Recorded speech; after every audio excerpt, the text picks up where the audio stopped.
I think, a really good direction for us to at least have a dialogue to get everybody engaged with you and I is to ask a couple of questions.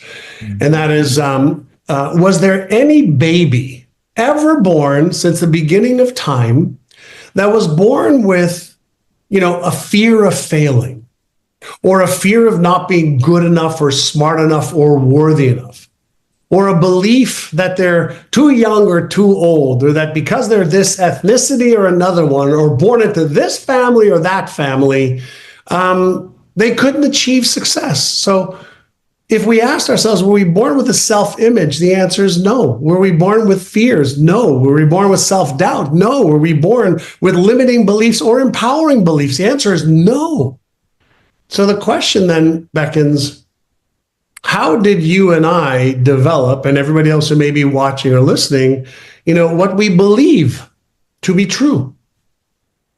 Where did we develop this self-image that we're good enough or not good enough?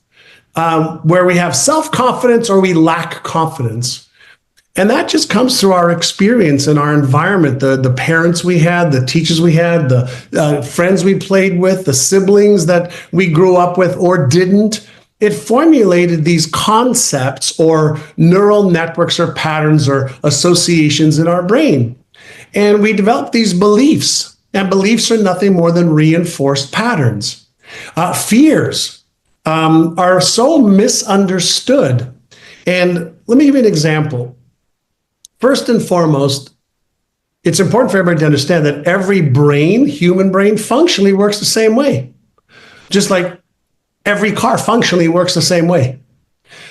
Just like somebody could be afraid of snakes and other people could be, a zoologist loves snakes.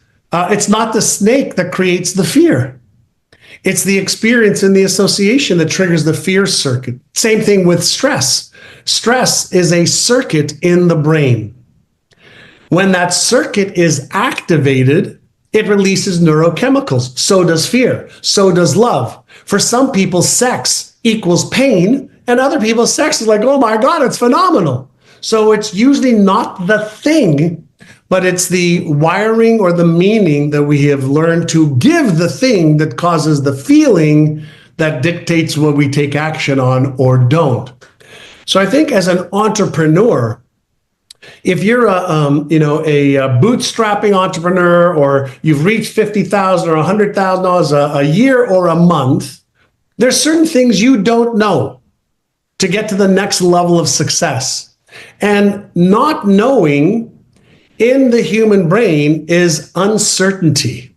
When the human brain feels uncertain, it does not feel safe. When it does not feel safe, it activates the stress and fear circuit as a means of protection. So there's nothing wrong with the circuitry. The issue is in most people not understanding, what do I do when I feel afraid? Whether I'm afraid of failing, afraid of losing money, afraid of making a mistake, afraid of being judged, embarrassed, ashamed, ridiculed, rejected, unloved, abandoned. Those are all real possibilities when we don't know what we don't know, or we don't know how to do something. So what I teach people how to do is understand that first, you don't get mad at the circuitry. You don't get mad, you don't get upset at your brain working perfectly. When you are procrastinating, you're protecting. When you're self-sabotaging, you're protecting. When you are moving away from stuff, you're in a protective mode. And the question we should be asking ourselves is, what am I protecting myself from? What is it that I want? Where am I? What do I need to believe in order to really go after what I want? But then, what are the emotions, the energy within me, the energy that's in motion within me that'll cause me to take action instead of procrastinate or self-sabotage or have this self-doubt and rumination on negativity, which can be normal.